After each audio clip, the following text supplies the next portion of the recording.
March 24th, 1945, 11:47 a.m., 28,000 feet above Berlin. Captain Nathaniel Blackwood's fuel gauge reads 58 minutes remaining. Distance to target, 47 nautical miles. Distance home, 743 miles. The math doesn't work. It never did. But 24 B-17 Flying Fortresses, 240 men, are counting on the red tails painted on his P-51D Mustang to bring them home alive. The question everyone will ask later is simple. How did a group of men branded as inferior become the most requested, most revered, and most effective bomber escorts in the entire 15th Air Force? The answer begins 20 years earlier, in a document designed to bury them before they could fly. In 1925, the United States Army War College published a report that was meant to be the final word on the subject. It was a cold, academic document filled with pseudoscience dressed up as research, and its conclusion was absolute. The Negro, it stated, possessed inferior mentality, weak character, fundamentally subservient. The report declared that black men lacked the intelligence for technical jobs, the courage for combat, and the leadership for command. It was, in their minds, a settled fact, a biological certainty. This document became the official justification for a segregated military, a wall of prejudice built on the foundation of a lie, stamped with the authority of generals and filed away in the archives of power. For 16 years, that report gathered dust and shaped policy. But lies, no matter how official, eventually meet the truth. 1936. Fort Benning, Georgia. Nathaniel Blackwood was 12 years old when he saw his father humiliated. Brigadier General Marcus Blackwood, the first black general in the United States Army, stood at attention in his dress uniform. 3 silver stars on his shoulder, ribbons from the Great War across his chest. A white captain, 20 years younger, walked past without saluting. The boy watched his father's jaw tighten, watched him stand perfectly still, eyes forward, as 3 more junior officers passed. None acknowledged him. That night, young Nathaniel asked the question that had been burning in his chest all day. "Father, why didn't you say something?" General Blackwood removed his uniform jacket slowly, folding it with the precision of a man who had learned to control every visible emotion. "Because, son, they want me to react. They want anger. They want proof that we don't belong." He hung the jacket in the closet. "So instead, I give them excellence, perfect posture, perfect discipline, perfect performance. I make them choke on their own prejudice." Nathaniel never forgot that lesson. 4 years later, in 1940, he walked through the gates of the United States Military Academy at West Point, 18 years old, 5 feet 11 inches, 168 pounds, the son of a general, carrying the weight of an entire race on his shoulders. The silent treatment began on day 1.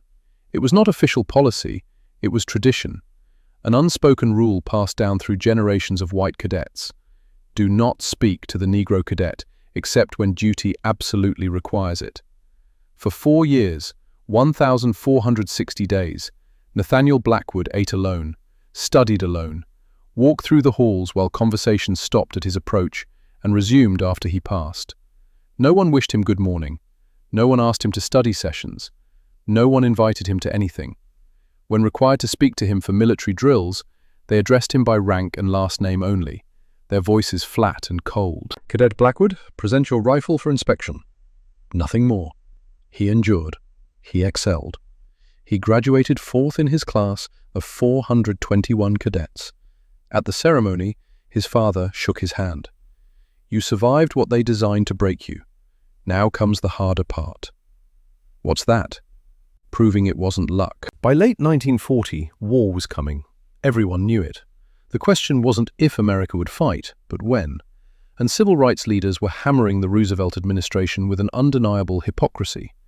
How can America claim to champion democracy abroad while denying it to 13 million of its own citizens at home? The pressure worked, barely. In January 1941, the War Department announced the formation of the 99th Pursuit Squadron, an all-black flying unit. They didn't call it progress, they called it an experiment. That word is crucial. An experiment implies uncertainty, a test, something that might fail, something you expect to fail.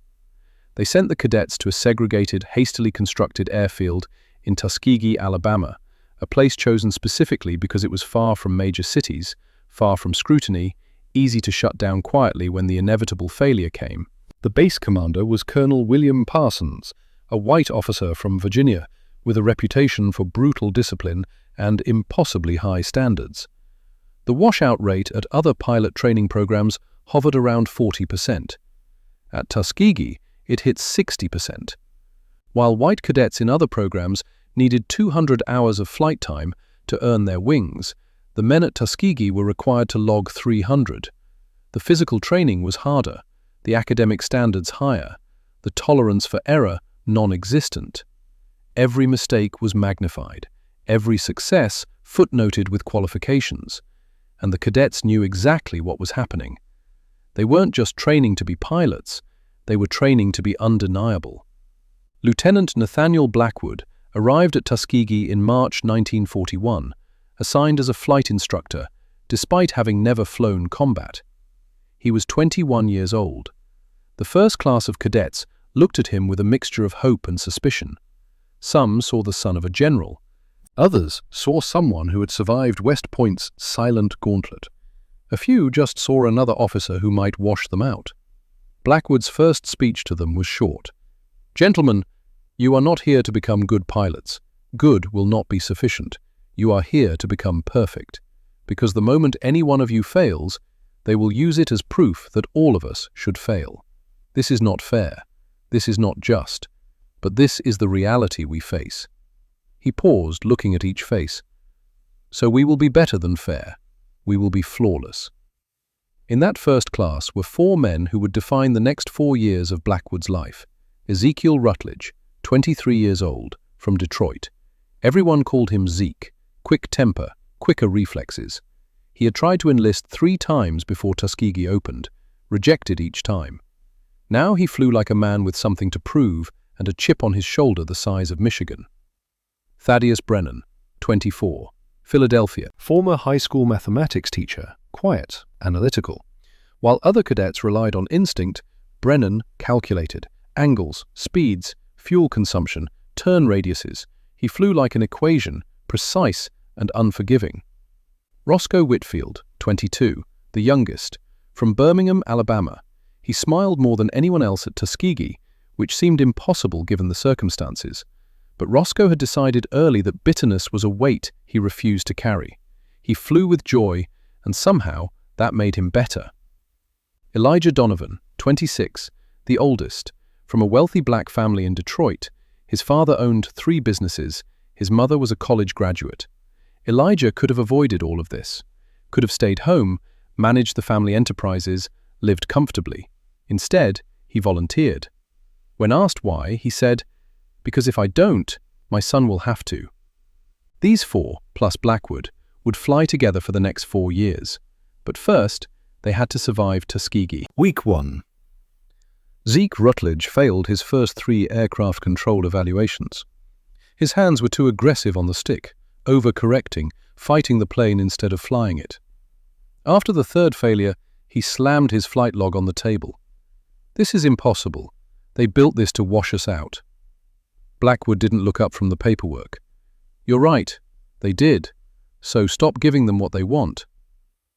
"What do you mean?" "You're flying angry. Anger makes you sloppy. They're counting on that. Prove them wrong." Zeke passed the 4th evaluation. Week 8.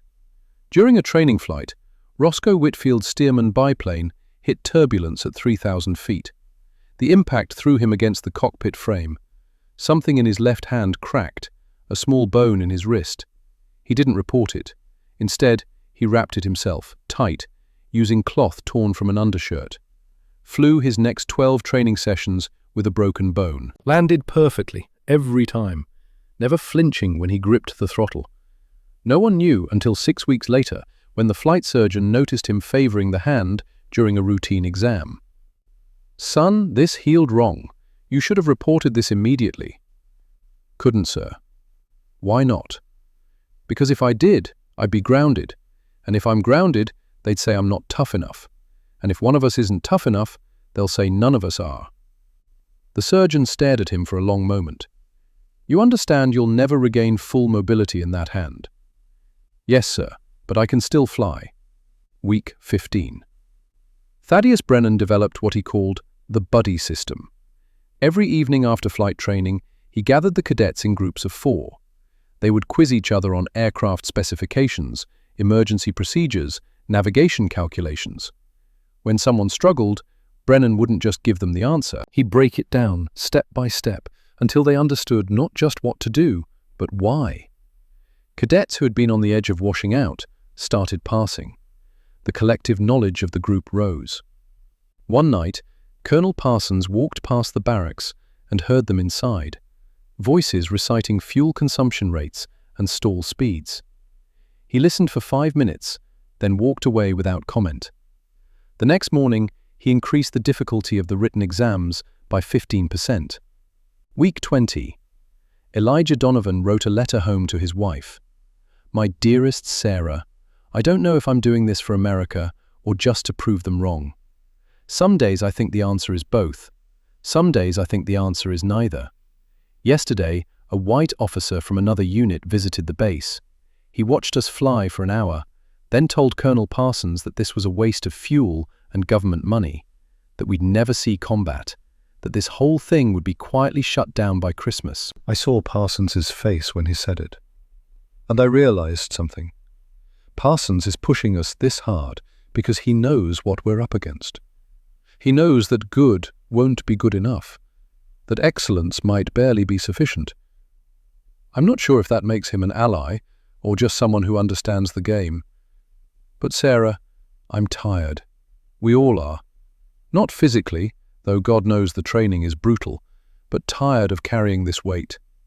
Tired of knowing that every morning we wake up and our performance determines not just our own future, but the future of everyone who looks like us. Is this what freedom feels like? Proving we deserve what should already be ours? I miss you. I miss our son. Tell him his father is learning to fly. And tell him that one day, when this is all over, he won't have to prove anything to anyone. That's what I'm fighting for. Not just a country, but a future where he can just be. With all my love, Elijah. Sarah Donovan kept that letter in a locked box for 60 years. It was published after his death in 2003. In December 1942, one day before the scheduled graduation of the first full class of Tuskegee pilots, Colonel Parsons called Lieutenant Blackwood into his office. Blackwood entered, stood at attention. Parsons didn't tell him to sit. Lieutenant, I need you to understand something. What I'm about to say is not official. It will never appear in any report, but you need to hear it. Blackwood remained silent. I grew up in Virginia. My father owned a tobacco farm. He believed what that 1925 report said, believed it completely, and I never questioned it, not until I came here. Parsons stood, walked to the window overlooking the flight line. I've been in the Army for 23 years. I've trained hundreds of pilots, white pilots, good men, brave men, but I have never, and I mean never, seen a group push themselves the way your men do. The discipline, the precision, the sheer refusal to fail. He turned to face Blackwood. I've been making this program harder than any other in the country. Not because I want you to fail, but because I know what's waiting out there. I know that the moment you get to a combat unit, there will be officers like Colonel Meyer, men who will find every excuse, every minor mistake, every human error, and use it as proof that this whole thing was a mistake. So I'm not training you to be good pilots, Lieutenant. I'm training you to be so goddamn good that even the bastards who hate you can't deny it. Blackwood held his gaze. Permission to speak, sir? Granted. Are we there yet? Parsons smiled. It was the first time Blackwood had ever seen him smile. Tomorrow, you'll find out. The graduation ceremony was held on December 18th, 1942. 87 men had started the program, 33 graduated. A washout rate of 62%. Thaddeus Brennan finished first in the class, Ezekiel Rutledge second, Roscoe Whitfield third, Elijah Donovan seventh. Lieutenant Nathaniel Blackwood was promoted to captain and assigned as commander of the 99th Pursuit Squadron. He was 22 years old. In the audience, General Marcus Blackwood watched his son receive his silver captain's bars. He did not smile, did not cheer, simply nodded once, a gesture Nathaniel caught from across the field. That nod meant, "You've proven you can survive training. Now prove you can survive war." April 1943, Tunisia, North Africa. The 99th Pursuit Squadron shipped out with 43 pilots, 33 P-40 Warhawk fighters, and a ground crew of 127 men, mechanics, armourers, radio operators, all of them black, all of them knowing they were being watched. They were attached to the 33rd Fighter Group, commanded by Colonel Richard Mayer. Mayer was a veteran of the North African campaign, 38 years old, DSC recipient, 1,200 combat hours. He made his opinion of the 99th clear within the first hour. "Gentlemen, I want to be direct. I did not request your squadron. I do not believe this experiment will succeed, but you are under my command, and I will use you as I see fit. You'll fly coastal patrol, reconnaissance, escort duties for transport aircraft. You will not, I repeat, will not, be assigned frontline fighter sweeps until I am satisfied you can handle basic operations. Dismissed." Captain Blackwood stood. "Sir, with respect, my pilots are trained and ready for combat operations." Mayer didn't even look at him. "Captain, I've been flying combat missions since before most of your men knew which end of a plane was the front. When I decide you're ready, I'll tell you. Until then, you'll fly what I assign." Dismissed. The P-40 Warhawks they were given were C models, 1941 production, worn cylinders, oil leaks, maximum speed of 340 miles per hour on a good day, 60 miles per hour slower than the newer D and E models flown by white squadrons. The specifications painted a grim picture. Engine, Allison V1710-39, 1,150 horsepower at 2,600 RPM.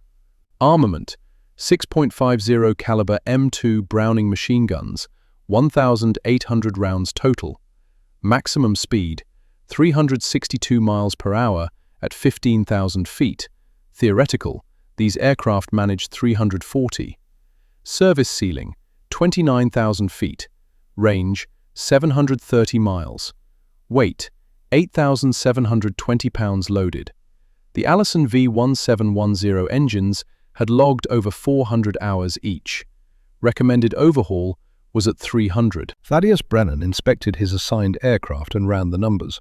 "This engine is running on borrowed time, oil pressure's inconsistent, manifold pressure drops at high RPM. If I push it past 2,400 RPM for more than 5 minutes, there's a 40% chance of failure." Zeke kicked the tire of his P-40. "They gave us garbage and expect us to fail." Blackwood walked the flight line, inspecting each aircraft. 27 needed immediate maintenance. 11 had gun synchronization issues. 4 had cracked canopies. The ground crew worked 18-hour days to make them airworthy. For 6 weeks, the 99th flew exactly what Mayer assigned, coastal patrol. Back and forth along the Mediterranean.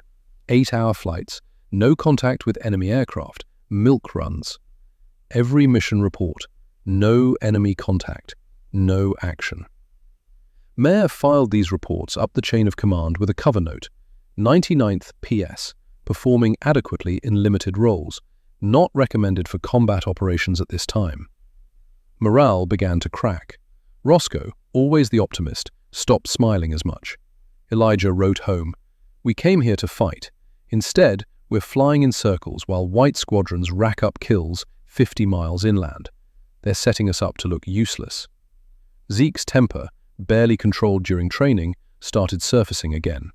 He got into an argument with a crew chief over proper engine maintenance, had to be pulled away by Blackwood. That night, Blackwood called his 4 core pilots into his tent. "I know what you're feeling. I'm feeling it too. But this is part of the test. Maya is waiting for one of us to screw up, to lose discipline, to give him proof that we don't belong. So we wait. We fly every boring patrol perfectly. We maintain our aircraft flawlessly. We stay sharp. Because the opportunity will come, and when it does, we have to be ready. How do you know it'll come? Zeke asked. Because the war doesn't care about Maya's prejudice. Eventually, the Germans will force his hand. Thaddeus looked up from the map he'd been studying. Captain's right. The Luftwaffe has been increasing activity over Sicily. They're hitting Allied shipping harder every week. Maya's already short on fighters. He'll have to use us eventually. It's just mathematics. How long? Roscoe asked. 2 weeks, maybe 3. It was 9 days. July 2nd, 1943. 1400 hours. The mission was supposed to be routine. Escort 12 B-25 Mitchell bombers on a raid against a Luftwaffe airfield in Sicily. The 99th was assigned because every other fighter squadron in the 33rd Group was either in maintenance or committed to other operations. Maya had no choice. 16 P-40s from the 99th took off at 13:30. Captain Blackwood led the formation. Zeke flew on his right wing, Thaddeus on his left, Roscoe and Elijah in the second element. The bombers hit their target at 14:18. Explosions rippled across the German airfield, aircraft burning on the ground. Then the radio crackled. "Bandits! 2 o'clock high! Focke-Wulf 190s!" Zeke saw them first. 2 fighters diving out of the sun at 400 miles per hour, angling toward the bombers. The German Focke-Wulf 190A4S were formidable. Engine, BMW 801D2 radial, 1,700 horsepower. Armament, 2 20mm MG151 cannons, 2 13mm MG131 machine guns. Maximum speed, 408 miles per hour at 20,000 feet. Superior to the P-40 in every measurable category. For 6 weeks, they'd been waiting for this moment. Zeke didn't ask permission, didn't wait for orders. He broke formation, yanked his P-40 into a hard left turn, pulled 4 Gs, vision tunneling at the edges. The Allison engine screamed at 2,700 RPM, 300 above recommended max. The Focke-Wulf 190 was faster, better armed, flown by a Luftwaffe pilot with probably 2 years of combat experience. But Zeke had something the German didn't expect: desperation refined into precision. He remembered Thaddeus Brennan's lectures about turn radius. The FW190 was fast but heavy. Its turn rate at high speed was 15 degrees per second. The P-40, lighter, could manage 18. Zeke forced the German into a turning fight. The FW pilot tried to disengage, rolling right, diving to pick up speed. But Zeke anticipated it, cut inside the turn, closed the distance. 800 yards, 600, 601. The P-40's 6.50 caliber machine guns held 1,800 rounds total, 300 per gun. Each gun fired 800 rounds per minute. At 200 yards, Zeke squeezed the trigger. The guns roared. Spent casings ejected from the wings. Tracer rounds, every 5th bullet, streaked through the air in bright orange lines. 1 second, 2 seconds, 3. 120 rounds fired, 78 connected. The Focke-Wulf's left wing disintegrated. The aircraft snap-rolled, out of control, spiraling toward the Mediterranean, 8,000 feet below. The pilot didn't bail out. Zeke pulled up, breathing hard, adrenaline flooding his system. His radio. "Splash 1! Splash 1!" It was the first kill ever recorded by a Tuskegee-trained pilot in combat. But there wasn't time to celebrate. The second FW190 was still diving on the bombers. Thaddeus Brennan took it. He didn't dogfight, he calculated. The German was committed to his attack run, focused on the B-25's, tunnel vision, a mistake. Thaddeus positioned himself 400 yards behind and slightly above. He led the target, aiming not where the aircraft was, but where it would be in 2 seconds. 1 burst, 94 rounds. The FW190's engine erupted in black smoke. The canopy blew off. The pilot bailed out at 3,000 feet, parachute deploying as the fighter corkscrewed into the sea. 2 Focke-Wulf 19s, 2 kills, 4 minutes. The bombers completed their run and turned for home. Not one had been touched. When the 99th landed back at base, the ground crew was waiting. The mechanics, armourers, refuelers, 127 black men who had endured the same doubt, the same contempt, the same weight of proving themselves. They knew what had happened before the pilots even climbed out of their cockpits. Radio chatter travels fast. When Zeke Rutledge's boots hit the tarmac, the men lifted him onto their shoulders. No orders, no ceremony, just spontaneous, uncontrollable joy. They had waited so long to celebrate something real. That afternoon, one of the armourers painted a small black swastika on the side of Zeke's P-40 Warhawk, just below the cockpit. 1 kill. It was the first of 112 that would eventually be credited to the Tuskegee Airmen. The first crack in the wall. But one victory wasn't enough to silence the doubters. Colonel Meyer filed his report that evening. It was 3 pages long. The actual combat action was mentioned in 2 sentences. The rest was criticism. While the 99th PS successfully engaged enemy aircraft on July 2nd, the overall performance revealed concerning deficiencies. The squadron demonstrated a lack of aggressiveness in pursuing additional targets. Radio discipline was poor. Formation integrity broke down during engagement. I maintain my assessment that this unit requires significantly more training before being trusted with frontline operations. The report went up the chain, to General Edwin House, to General Carl Spaatz, to General Henry Hap Arnold, commander of the entire Army Air Forces. Arnold read Meyer's report, underlined several passages, wrote in the margin, "Recommend 99th PS be withdrawn from combat operations and reassigned to coastal patrol duties permanently. Experiment appears to confirm initial assessments." The order was drafted. It sat on Arnold's desk, waiting for his signature. 1 signature. That's all it would take to end the experiment. To prove the 1925 report correct. To close the door that had barely opened. In Tuskegee, more cadets were training, hoping to join the 99th in combat. They didn't know how close the whole program was to being shut down. Captain Nathaniel Blackwood received a coded message from Colonel Parsons on July 8th. Meyer's report went up. Not good. Arnold considering shutdown. You need something big, something undeniable, and you need it soon. Blackwood called his pilots together that night. "Gentlemen, I'm going to be direct. Meyer is trying to get us pulled from combat. His report says we're not aggressive enough, not disciplined enough, not good enough. And right now, there are generals in Washington who want to believe him. We have maybe 2 weeks before they make a decision. So when we fly perfectly. No mistakes, no excuses. Understood?" They understood. But what they didn't know, what none of them could know, was that the war itself was about to force the issue. 130 miles south, Allied forces were preparing for one of the most desperate operations of the entire Mediterranean campaign, Operation Shingle, the landing at Anzio. And when that beachhead turned into a killing ground, when the Luftwaffe threw everything it had at the trapped Allied soldiers, the question of whether the 99th Pursuit Squadron was ready would become irrelevant. Because, ready or not, every available fighter would be scrambled. January 27th, 1944. 0400 hours. The radio crackled to life. "All fighters scramble. Anzio beachhead under massive attack. 40-plus bandits inbound. Repeat, all fighters scramble." Captain Nathaniel Blackwood was already awake. He'd been awake since 3 o'clock, unable to sleep, a feeling in his gut that something was coming. Now it was here. He ran to the flight line. His pilots were already there.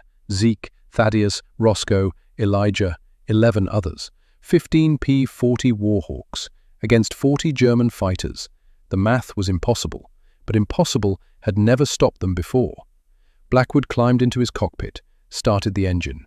The Allison V-1710 coughed once, twice, then caught, roaring to life.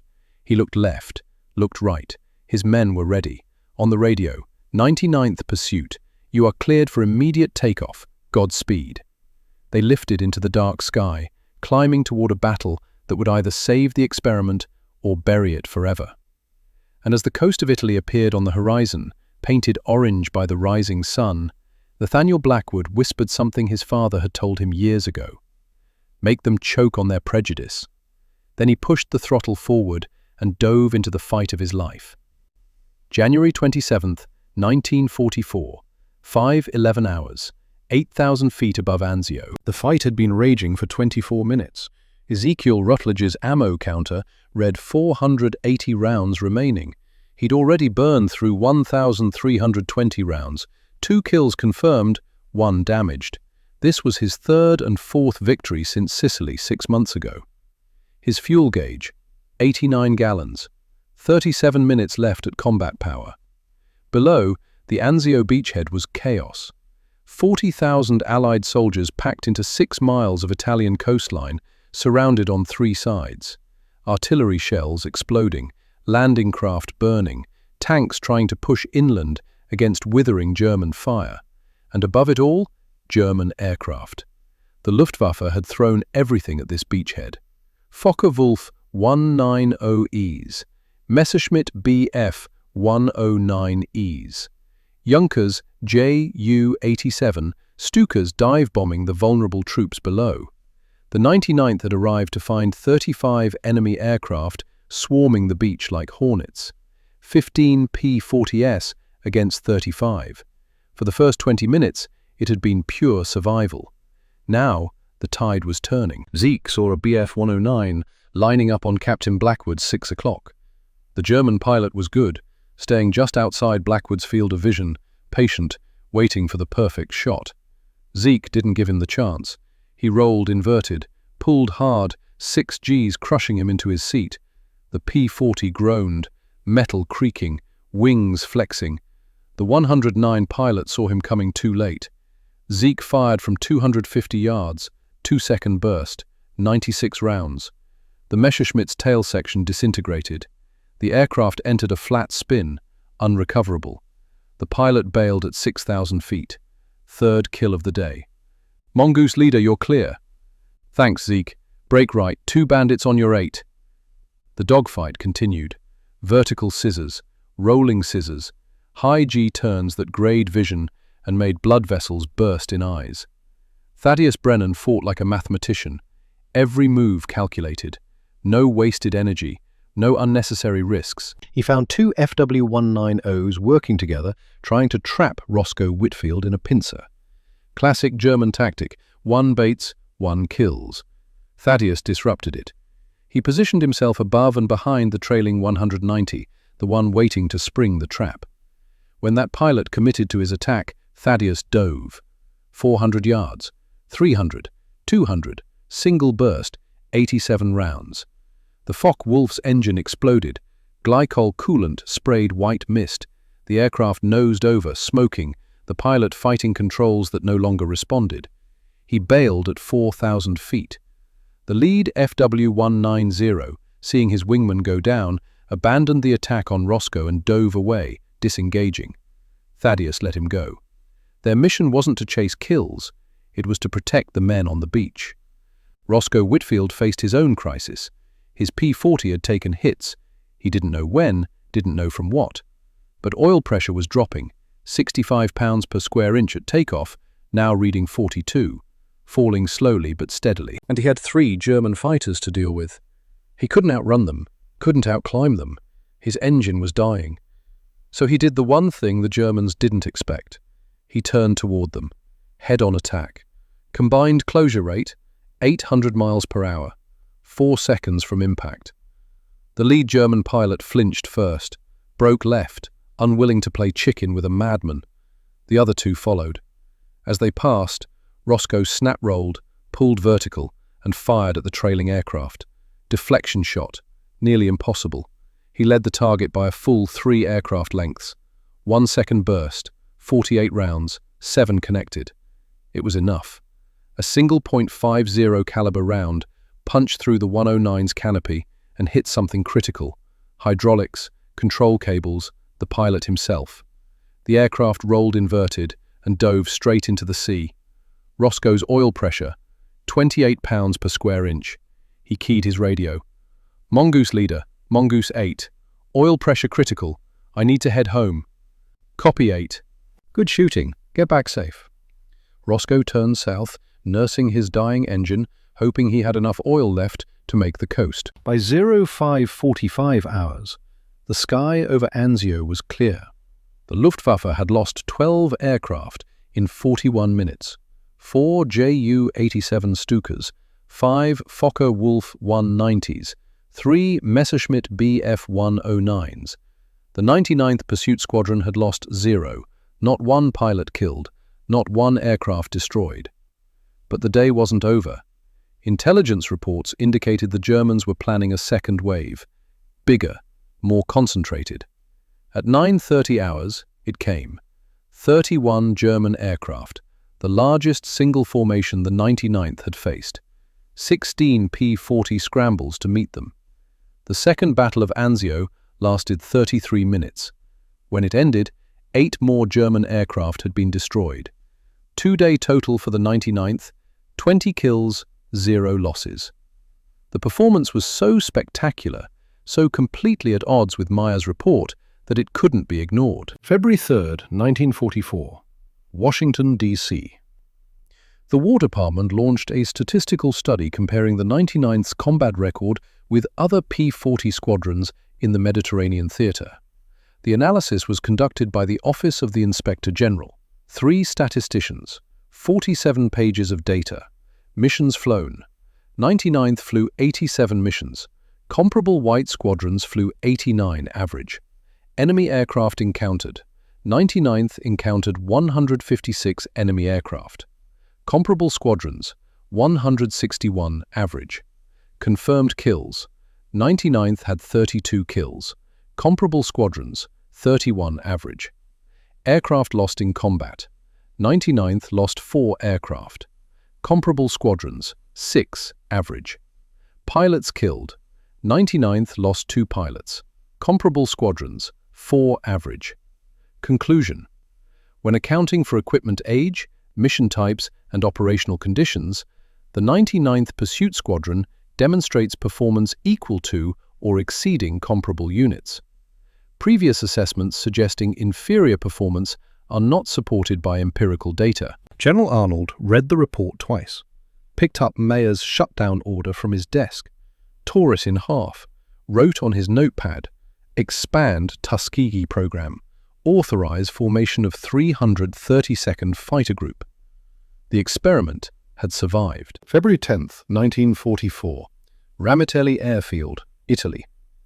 Captain Nathaniel Blackwood stood in Colonel Parsons's office. Parsons held a small wooden box.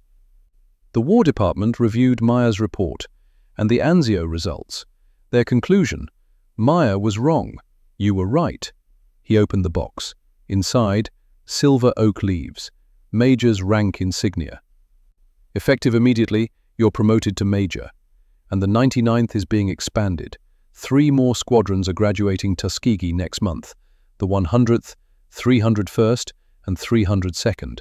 You'll command all of them, the 332nd Fighter Group. Blackwood stared at the oak leaves, 24 years old, about to command over 100 pilots. Sir, I don't know if I'm ready. Neither did I when they made me a colonel. You'll figure it out. Parsons stood, extended his hand. Congratulations, Major. You've earned this. Blackwood shook his hand. Thank you, sir, for everything, for believing in us when... Parsons cut him off. I didn't believe in you at first, son. I'm not going to lie about that. But you made me believe. That's the difference. Now go make them all believe. May 1944, Ramitelli Airfield. Major Nathaniel Blackwood, promoted again to Lieutenant Colonel in April, stood on the flight line and watched the future arrive. 47 P-51D Mustangs, brand new, fresh from the factory. Silver aluminum skin gleaming in the Italian sun. Not worn-out P-40s, not hand-me-downs, not obsolete aircraft with failing engines. The best fighter in the world. Blackwood walked to his assigned aircraft, serial number 44-14733, A crew chief was stenciling his name below the canopy. The specifications were posted on a clipboard, hanging from the cockpit. North American P-51D Mustang *, engine, Packard V1650-7, Rolls-Royce Merlin, 1,490 horsepower at 3,000 RPM.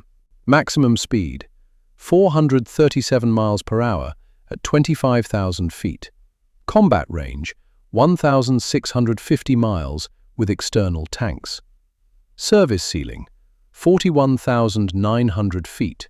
Armament, 6 times .50 caliber M2 Browning, 1,880 rounds total, 400 rounds inboard, 270 rounds middle/outboard positions. Weight, 12,100 pounds fully loaded. Rate of climb, 3,200 feet per minute. Blackwood had logged 340 hours in P-40S. The Mustang made the P-40 feel like a child's toy. Zeke walked up beside him, staring at the aircraft. "This is what we should have had from the beginning." "Maybe," Blackwood said, "but we proved ourselves without it. Now we show them what we can really do." The next day, they received their new mission assignment, long-range bomber escort. The 15th Air Force was flying deep penetration raids into the heart of Nazi Germany. Berlin, Munich, Vienna, Ploiești, targets 700, 800, 900 miles from base. The bombers, B-17 Flying Fortresses and B-24 Liberators, were suffering catastrophic losses. German fighters would wait until the short-range P-47 escorts reached their fuel limits and turned back, then swarm the defenseless bombers. The statistics were grim. Between January and April 1944, the 15th Air Force had lost 627 heavy bombers, 6,270 men killed or captured. The P-51 Mustang changed the equation. With drop tanks, it could escort bombers all the way to targets deep in Germany and back. The 332nd Fighter Group's job: stick with the bombers, protect them, bring them home. Blackwood gathered his pilots, 107 men now, the original 99th plus the 3 new squadrons. "Gentlemen, our doctrine is simple. We are not ace hunters. We are not glory chasers. Our mission is to bring those bombers home. Every bomber that lands safely is 10 men who get to see their families again. That's what we're fighting for. Not kill counts, not medals, lives." He paused, looking at each face. Other fighter groups let their pilots roam, chase enemies, rack up individual kills. We won't. If a German fighter runs, we let him run. If he's not threatening our bombers, he's not our problem. We maintain formation discipline. We stick with our assigned aircraft no matter what. Is that understood? It was understood, but not everyone liked it. One pilot, a recent arrival from the 301st, named Lieutenant Morrison, raised his hand. "Sir, with respect, other groups let their pilots pursue. That's how you become an ace. That's how you get recognition." Blackwood looked at him steadily. "Lieutenant Morrison, I'm going to tell you something. We don't need ace counts to prove ourselves. We need bomber crews who trust us more than any other fighter group in this theater. We need a reputation so solid that they request us by name. That's worth more than 100 individual kills. Do you understand?" Morrison hesitated, then nodded. "Yes, sir." 2 weeks later, Morrison would save a crippled B-17 by staying with it for 200 miles, fighting off 4 German fighters solo, getting 0 kills but bringing 10 men home alive. He never questioned the doctrine again. June 1944. The 15th Air Force issued an order. All fighter groups would paint distinctive markings on their aircraft for identification.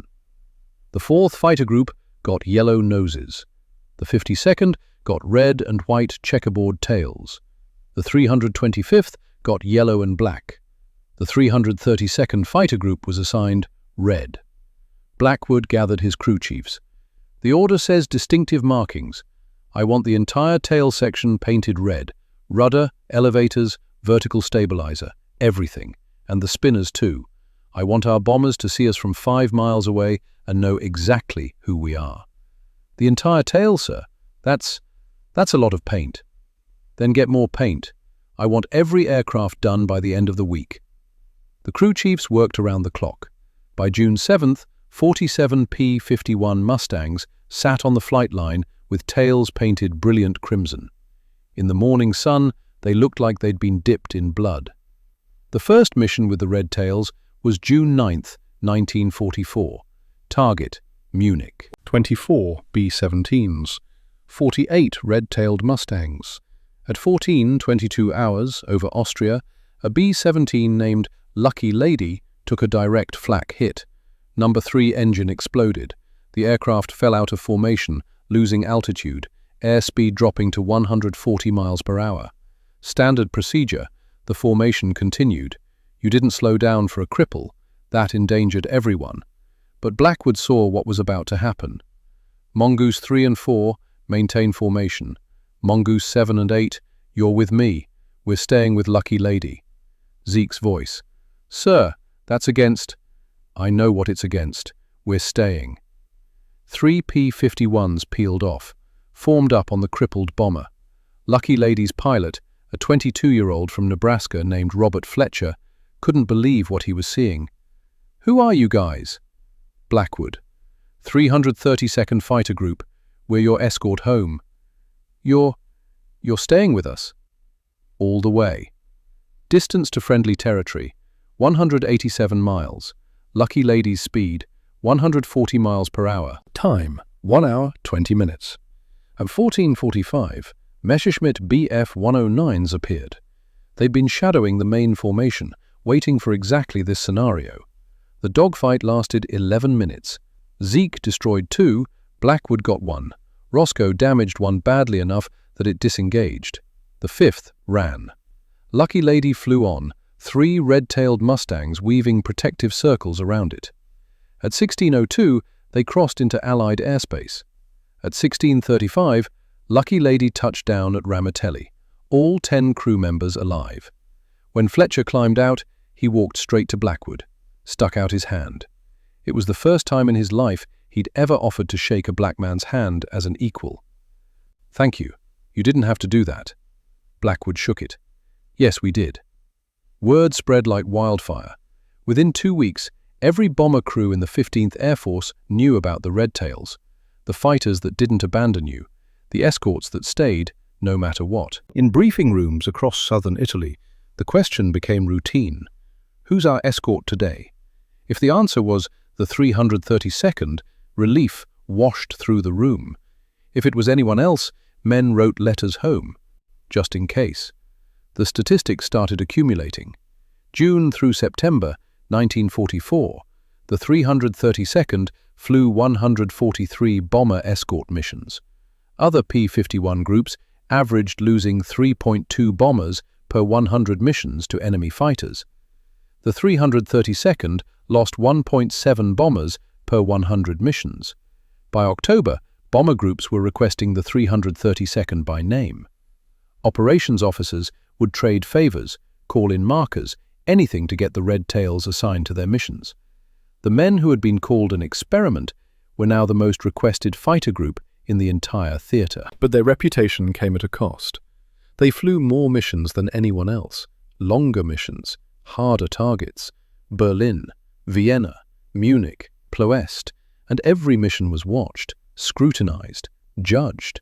One mistake, one bomber lost because a red-tail pilot chased glory instead of staying in position, and the entire experiment would be questioned again. The pressure never stopped. Lieutenant Colonel Blackwood felt it every day. He'd lost 11 pilots since arriving in Italy, 6 killed, 5 captured. Every loss was a name crossed off his roster in black ink. Every loss was a letter he had to write to a mother, a wife, a father. One night in October, Zeke found him in his quarters, staring at the squadron roster. "You can't carry them all, Colonel." Blackwood didn't look up. "I'm their commander. If I don't carry them, who will?" "We all do. That's what makes us a squadron." Blackwood finally looked at him. "You know what keeps me awake at night, Zeke? It's not the missions. It's not the Germans. It's the thought that we could do everything right, fly perfectly, fight brilliantly, bring every bomber home, and it still won't be enough. that they'll still find a reason to say, "We don't belong." Zeke sat down. "Then we make it impossible for them to deny us. We keep flying, keep fighting, keep being undeniable." Blackwood managed a small smile. "That sounds like something my father would say." "Then your father's a smart man." August 12, 1944. 14:37 hours, 8,200 feet above southern France. Lieutenant Elijah Donovan's P-51D took a direct hit from German 88mm flak. The shell detonated 40 feet below his aircraft. Shrapnel punched through the belly, shredding hydraulic lines, severing fuel connections, tearing into the engine. Oil pressure, 70 pounds per square inch to 0 in 4 seconds. Coolant temperature, 110 degrees to 130 in 6 seconds. The Packard Merlin seized at 8,100 feet. Complete silence except for wind. "Mongoose leader, Mongoose 7, I'm hit. Engine's gone. Bailing out." Blackwood's voice. "Copy 7. Good luck." Elijah rolled inverted, jettisoned the canopy, released his harness, fell. The slipstream hit like a wall. He tumbled, pulled the ripcord at 6,000 feet. The parachute deployed. The world stopped spinning. Below, French countryside, a village, and German troops running toward his landing zone. He hit the ground hard, ankle twisted. Pain shot up his leg. 3 Wehrmacht soldiers reached him in 90 seconds, rifles pointed. One sergeant looked at him with genuine curiosity. "Schwarzer Amerikaner? Ein Flieger?" Black American? A pilot? Elijah raised his hands. They took him to a farmhouse, removed his sidearm, watch, dog tags, sat him in a chair. 20 minutes later, a Luftwaffe intelligence officer arrived. Captain, mid-30s, perfect English. He opened a leather folder. "Lieutenant Elijah Donovan, born Detroit, Michigan, May 3, 1918. Father, Raymond Donovan, mathematics teacher at Cass Technical High School. Mother, Catherine Donovan, registered nurse, Detroit General Hospital. Married to Sarah Donovan, née Williams. One son, Michael, age 4 years, 8 months." He looked up. "You graduated Tuskegee Army Airfield, December 1942, 7th in your class. Currently assigned 332nd Fighter Group, 99th Fighter Squadron. You fly P-51D Mustang, tail number 44-14891. The Red Tails. Schwarzer Vogelmännchen." Elijah stared, processing. "How do you—" "We know everything about your unit, Lieutenant. Your base at Ramitelli, your commander, Lieutenant Colonel Blackwood, your squadron mates, your tactics."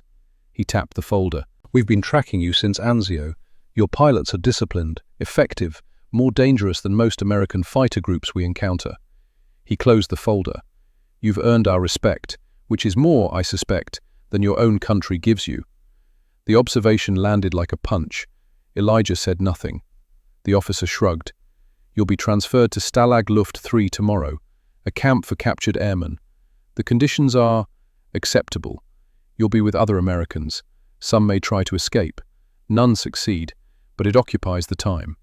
He stood. "For what it's worth, Lieutenant, I hope you survive this war. Men who fight, despite how they're treated, deserve better." Then he left. August 15th, 1944. Stalag Luft 3, Sargam, Germany. The camp held 10,000 Allied POWs, mostly aircrew, British, American, Canadian, Free French. Elijah expected segregation. Instead, a white American captain walked up to him, hand extended. "You're one of the Red Tails?" Not a question. "Yes." "Captain Robert Williams, B-17 pilot, 97th Bomb Group." He grinned. "Your guys saved us over Munich. June 9th. My number 3 engine was shot out. 3 of your Mustangs stayed with us the whole way home." Elijah remembered. "That was Blackwood, Zeke, and Roscoe. Lucky lady. That was my squadron. Then I owe you my life. Come on, you're bunking with us." No segregation, no separate barracks. For 3 weeks, Elijah experienced something he'd never known in America: equality. Bomber crews shared their Red Cross packages, invited him to poker games, included him in escape planning sessions. A tail gunner from Ohio gave him an extra blanket when the nights got cold. You kept me alive over Berlin. It's the least I can do. Elijah wrote in a hidden diary using pencil stubs and scraps of paper. August 28, 1944. I sit in a Nazi prison camp, surrounded by men who 6 months ago wouldn't sit next to me on a bus. Here, they treat me as a brother, as an equal. We are all prisoners. We are all airmen. The color of my skin doesn't matter. I fought the Luftwaffe over France, over Germany, over Austria. They tried to kill me. I tried to kill them. That was war. Honest, simple.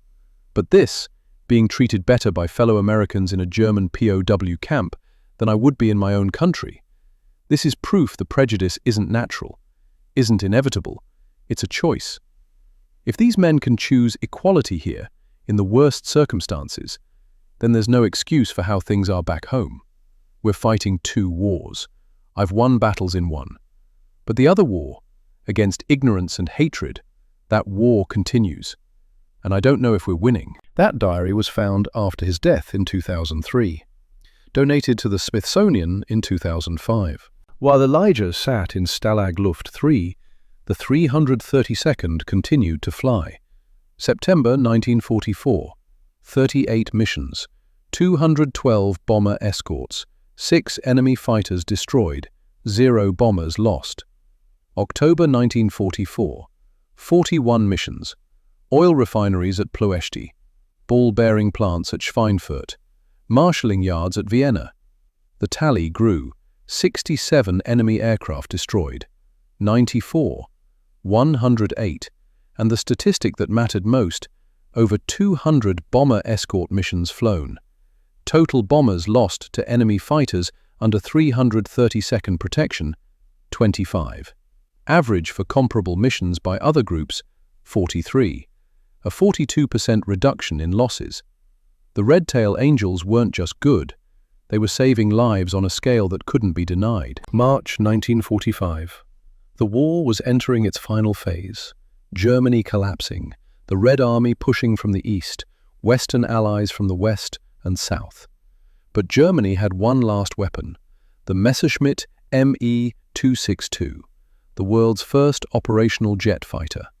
Messerschmitt Me-262, Schwalbe, Swallow, engines, 2 times Junkers Jumo 004 B turbojets, 1,980 pounds thrust each. Maximum speed, 540 miles per hour, 100 miles per hour faster than P-51. Armament, 4 times 30mm Mk-108 cannons. One hit destroys a bomber. Service ceiling, 37,500 feet. Weaknesses: poor acceleration, wide turn radius, engines required delicate throttle control. Allied pilots who encountered it described fighting the future. Impossible to catch in a straight line, devastating firepower. By March 1945, Germany had perhaps 50 operational Me-262s. 25 were assigned to Jagdverband 44, an elite unit commanded by Lieutenant General Adolf Galland, one of Germany's top aces. Their mission: defend Berlin. On March 22nd, Allied intelligence confirmed JV-44 would be defending the Daimler-Benz tank factory. The factory produced 40% of Germany's remaining tank engines. It had to be destroyed. Mission assigned: 5th Bomb Wing, 24 B-17s. Escort, 332nd Fighter Group, 43 P-51s. Distance, 1,600 miles round trip. The longest escort mission ever attempted. Estimated enemy resistance: heavy, including Me-262 jets. March 23, 1945. Evening briefing. Lieutenant Colonel Blackwood stood before his pilots. "Gentlemen, tomorrow we fly to Berlin. Longest mission we've ever attempted. Most heavily defended target we've ever faced. And we'll be facing a weapon most fighter pilots haven't figured out how to beat, the Me-262 jet." He paused. "But we have advantages." Thaddeus Brennan stood, walked to the chalkboard. "The Me-262 is fast, very fast, but it can't turn with us." He drew diagrams. Turn radius at 400 miles per hour, approximately 3,000 feet. The P-51 at 300 miles per hour, 1,800 feet. If a jet commits to an attack run, he's locked into a relatively predictable path. He drew vectors, angles. When you see a jet approaching, don't chase head-on. You'll never catch it. Instead, turn perpendicular, 90 degrees away. Force him to overshoot. Then reverse onto his tail during his wide turn. You'll have 3, maybe 4 seconds. That's your window. One pilot raised his hand. What if there's more than one? Then we work together, same as always. Communicate, trust your wingman, stay disciplined. Blackwood added, remember, our mission isn't to shoot down jets. Our mission is to bring those bombers home. If we can do that without firing a shot, that's perfect. But if we have to fight, we fight smart. The briefing ended at 2200. None of them slept well. March 24th, 1945, 6:15 hours. 43 P-51D Mustangs launched from Ramitelli in pre-dawn darkness. Each aircraft, 269 gallons internal fuel, plus 2 110-gallon drop tanks. Total, 489 gallons. Cruise power settings, 2,200 RPM, 35 inches manifold pressure. Fuel consumption, 65 gallons per hour. Flight time at cruise, 7.5 hours. The bombers, 24 B-17Gs, launched 30 minutes later. Rendezvous, 0800 hours over the Adriatic. The formations met on schedule. The Mustangs took positions, staggered altitudes from 24,000 to 28,000 feet, high enough for energy advantage, Low enough to respond quickly. They flew north, over the Alps, over Austria, into Germany. At 10:47, they crossed into German airspace. At 11:30, they passed Munich. No resistance. The Luftwaffe was conserving strength. At 11:47, they were 47 nautical miles from Berlin. Blackwood checked his fuel. 177 gallons. He did the math. 743 miles home. At cruise power, 11.4 hours of distance covered. Fuel remaining at 65 gallons per hour, 2.7 hours. The numbers didn't work. They never had. But he'd known that before takeoff. All mongoose elements approaching target. Stay alert, stay disciplined. Those bombers are counting on us. At 11:52, the jets appeared. They came out of the sun, 25 Me-262s from Jagdverband 44. The largest jet formation ever assembled for a single engagement. Silver darts moving at impossible speed, engine whine like metal tearing. Bandits, 11 o'clock high, count 25 Me-262S. The German jets split into 3 groups. One diving at the bombers, one circling high to engage escorts, one positioning for a second pass. Thaddeus Brennan took the high group. 6 Me-262s at 29,000 feet, diving to build speed. Thaddeus didn't climb to meet them. He turned perpendicular, 90 degrees away from their attack vector. The lead jet pilot committed to his dive. 500 miles per hour, 520, 540, focused entirely on the bombers below. Thaddeus waited, watched them scream past at 1,200 yards. Then he turned, hard, 7 Gs. The jets had overshot, were now below him, pulling out of dives, beginning wide turns.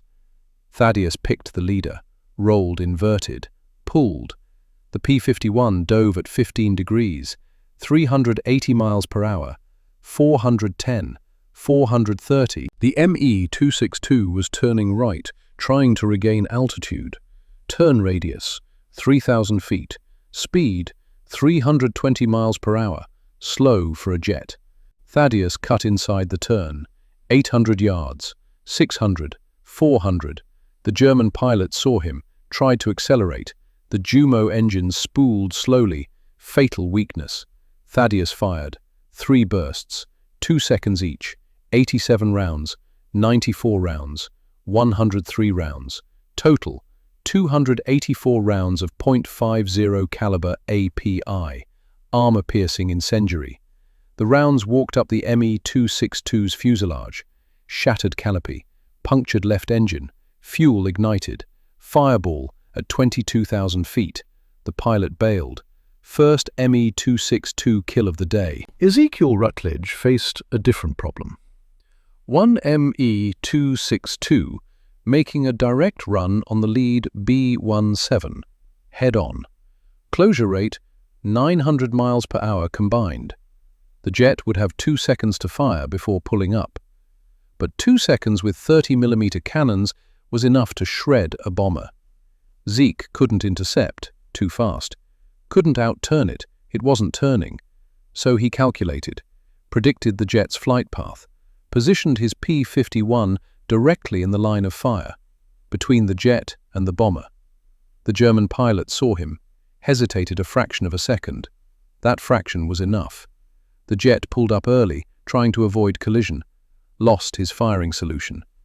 As the Me-262 climbed past, 200 feet away, Zeke snap-rolled vertical and fired straight up. Deflection shot, 850 yards, impossible range. He led the target by 0.72 miles, exactly as Thaddeus had calculated. 67 rounds fired, 43 missed, 24 connected. 1.50 caliber round punctured the right engine intake, destroyed compressor blades. The engine disintegrated. The jet snap-rolled left, one engine dead, one running. Uncontrollable, straight down, no bailout. Second, Me-262, kill. Roscoe Whitfield saw the third jet lining up on a B-17 called Memphis Belle II. The bomber was damaged, number 2 engine feathered, flying 40 miles per hour slower than formation, vulnerable. The Me-262 was 600 yards out, closing, cannons ready. Roscoe didn't think. He dove, full throttle, 3,000 RPM, manifold pressure 61 inches, 6 below redline. Flew directly between jet and bomber, into the line of fire. The German fired 4 30mm cannons. One round clipped Roscoe's left wing, didn't explode, punched through, dinner plate-sized hole. But it forced the jet to break off. As the Me-262 pulled up and turned, Roscoe turned with it. Couldn't match the turn, too fast. But jets have to slow eventually. 420 miles per hour, 380, 340, 300. At 300, Roscoe was faster. He closed to 200 yards, fired everything. 5-second burst, 420 rounds. The Me-262's tail disintegrated. Elevators gone, rudder gone, flat spin, unrecoverable. Pilot ejected at 18,000 feet, third Me-262 kill. But Roscoe had a problem.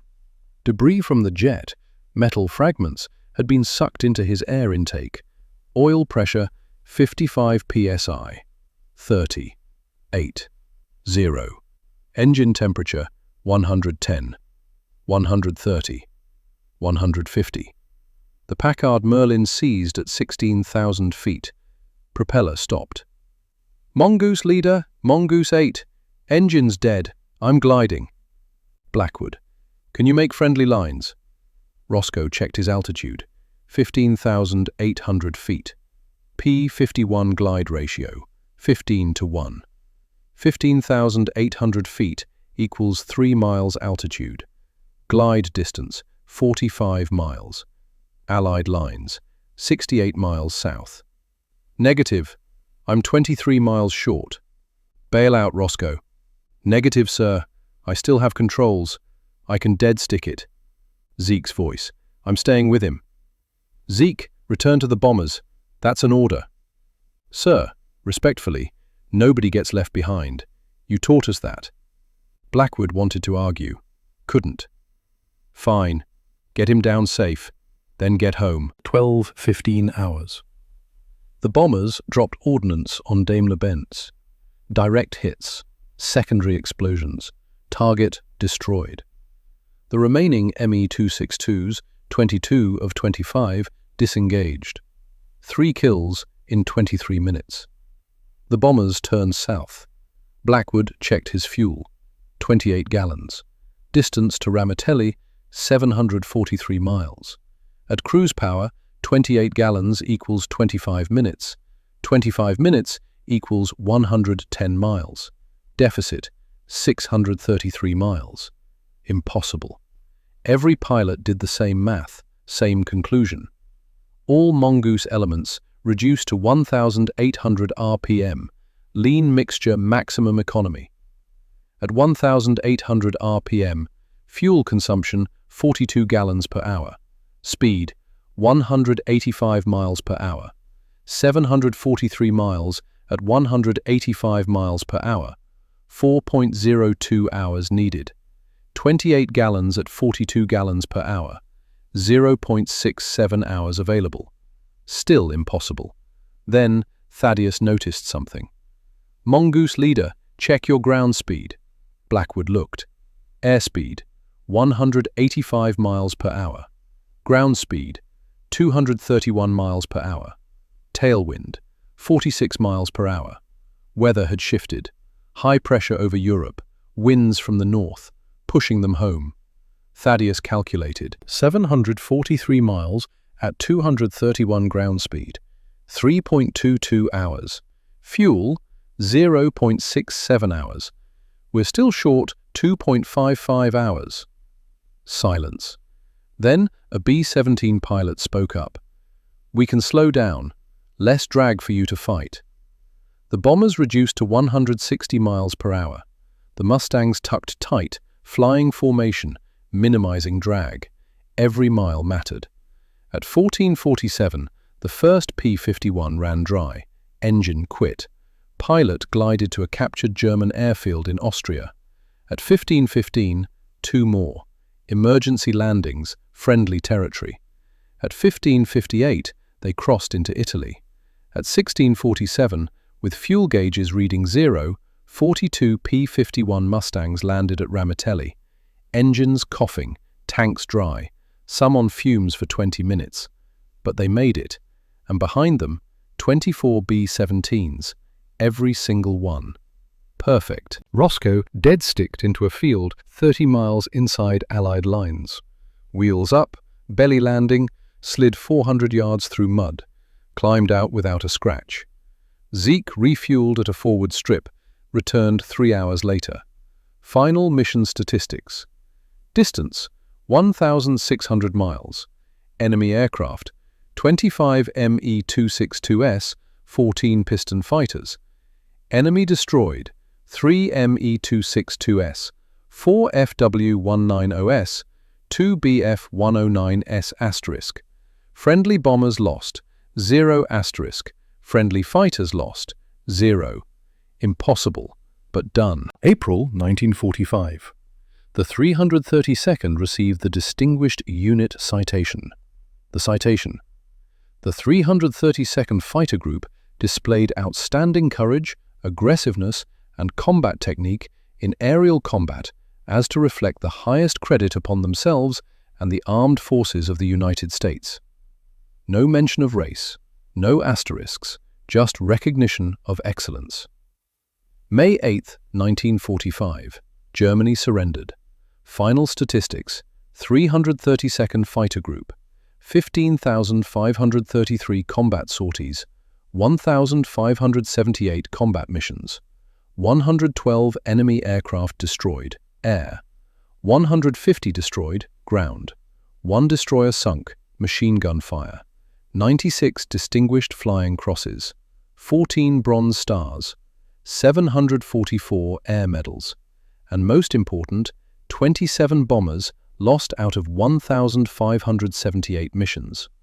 Average for other groups, 46 per 1,578 missions.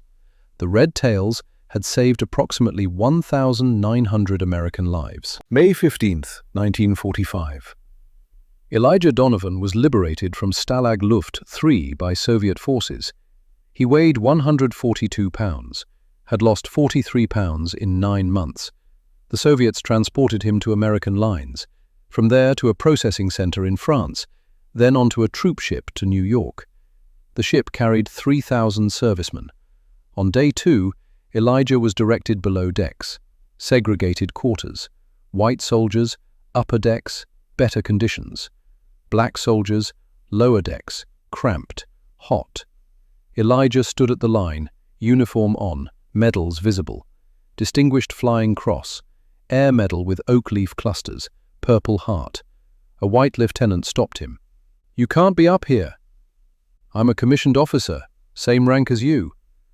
"Doesn't matter. You know the rules." Elijah went below, sat in cramped quarters, surrounded by other black servicemen. Thought about Stalag Luft 3, about white POWs who shared food, who treated him as equal. The enemy had respected him more than his own country. June 1945, New York City. Elijah stepped off the ship. Sarah and Michael, now 5, waited at the dock. Michael ran to him. Elijah scooped him up, tears streaming. "Daddy, are you a hero?" Elijah looked at his son, at Sarah, at the city he'd fought for. "I tried to be, son." That afternoon, Penn Station, Elijah needed a restroom, sign above the door, "Colored only." He stood there in uniform, medals gleaming, and used the segregated bathroom. Welcome home. The other pilots had similar experiences. Zeke returned to Detroit, applied for commercial pilot positions. Rejection. Company policy prohibits hiring Negro pilots. Thank you for your service. Roscoe went to Birmingham, walked into a diner in uniform, medals on chest. Owner: "We don't serve coloreds. I don't care what you did." Roscoe left without arguing. Thaddeus returned to teaching in Philadelphia. Students didn't know about Berlin, about ME-262S, about anything. "Shooting down jets doesn't teach algebra," he said later. "Teaching does." Lieutenant Colonel Nathaniel Blackwood testified before Congress in 1947, brought combat reports, statistics, performance evaluations, laid out the case methodically. The 332nd proved black pilots could perform at the highest levels. That segregation was based on prejudice, not performance. That the military could no longer justify discrimination. Some congressmen listened, some didn't. But evidence was undeniable. July 26, 1948. President Harry Truman signed Executive Order 9981. It is hereby declared to be the policy of the President that there shall be equality of treatment and opportunity for all persons in the armed services without regard to race, color, religion, or national origin. The United States Armed Forces were officially desegregated. The order specifically cited combat performance of segregated units during World War II. The 332nd was mentioned by name. 23 years after a report declared black men unfit for service, the government admitted it was wrong. The Tuskegee Airmen had won their second war. The years passed. Nathaniel Blackwood remained in the Air Force, commanded integrated squadrons in Korea, rose to lieutenant general, first black officer to reach 3 stars. Never wrote a memoir. I did what needed doing. Died 2002, age 82. Buried Arlington with full honors.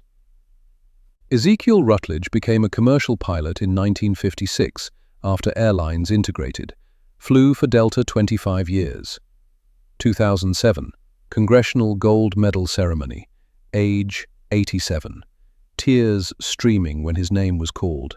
Asked what he felt. Relief that we're recognized. Sadness it took 60 years. Died 2012. Thaddeus Brennan taught mathematics 43 years.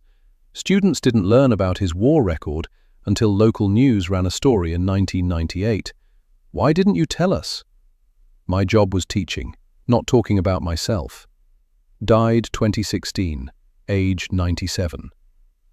Roscoe Whitfield never flew again. Postal worker in Chicago, 38 years. Kept a diary. Found after death in 2019. May 15th, 1945 entry. War over. We won 2 wars, but the third, against ignorance and hate, still being fought. Don't know if we'll win in my lifetime, but we made progress. We proved them wrong. That counts for something. Diary published 2015, became bestseller. Elijah Donovan became civil rights activist, spoke at March on Washington, 1963, never mentioning military service. Reporter asked why in 1998. Equality isn't something you earn by proving yourself. It's something you deserve by being human. Died 2003, age 85. Sarah accepted Congressional Gold Medal, 2007. Held it, looked at inscription. Elijah would say this is 60 years late, but he'd be proud anyway. November 2007, United States Capitol. 300 Tuskegee Airmen, all that remained of 996 pilots, gathered for Congressional Gold Medal. Blackwood gone, Elijah gone, but Zeke, Thaddeus, Roscoe present. Zeke spoke at 87. People ask if I'm angry it took this long. I tell them, no. Anger is weight, and I'm too old to carry it. What I feel is pride. Pride we did what they said was impossible. Pride we changed history. And hope. Hope young people understand what we proved. Excellence has no color. Courage needs no permission. When told you can't, the best response is to do it so well they can't deny it. Thaddeus spoke. We didn't fight for glory, we fought for men in those bombers, for the future, for the idea that one day a black pilot wouldn't have to be twice as good to be considered half as worthy. I don't know if we succeeded completely, but we moved the needle. We opened the door. That's enough. Roscoe last. I flew 78 combat missions, faced death more times than I can count. But hardest thing was coming home and being treated like I didn't matter, like my service didn't count. So this medal, it's not just for us. It's for every black serviceman who came before and after, who wore the uniform despite discrimination, who served a country that didn't always serve them back. We didn't do this alone. We stood on shoulders of those before. We lifted those who came after. That's legacy. 5-minute standing ovation. 300 old men stood at attention one last time. Warriors, pioneers, heroes. The Tuskegee Airmen. Today, their story is taught in schools, names remembered, aircraft in museums. The Smithsonian has a P-51D with red tails. Children press faces against glass, reading what these men did. At Tuskegee University, a memorial. Bronze statue of a pilot, looking skyward. Inscription. They were told they couldn't fly. They soared. They were told they couldn't fight. They won. They were told they didn't belong. They proved otherwise. The Tuskegee Airmen, 1941 to 1946. Excellence in the face of adversity. Courage despite discrimination. Victory through perseverance. Every year, the Air Force inducts new pilots. Black, white, Hispanic, Asian, male, female. Integrated units, judged by performance, not appearance. They exist because of what the Tuskegee Airmen proved, that skin color has nothing to do with ability to fly, that prejudice is a lie that crumbles before excellence, that when set up to fail and you refuse, when you turn impossible into inevitable, you don't just change your future, you change history. The 332nd flew 1,578 combat missions, faced the Luftwaffe's best, protected thousands of lives, shot down 112 enemy aircraft, earned 96 Distinguished Flying Crosses, did it while fighting 2 wars, one against fascism in Europe, one against racism at home. They won both. Not easily, not quickly, not completely, but they won, and proved what Nathaniel Blackwood's father told him at 12. Excellence is the best protest. The Tuskegee Airmen didn't just fly, they soared, and the sky has never been the same since.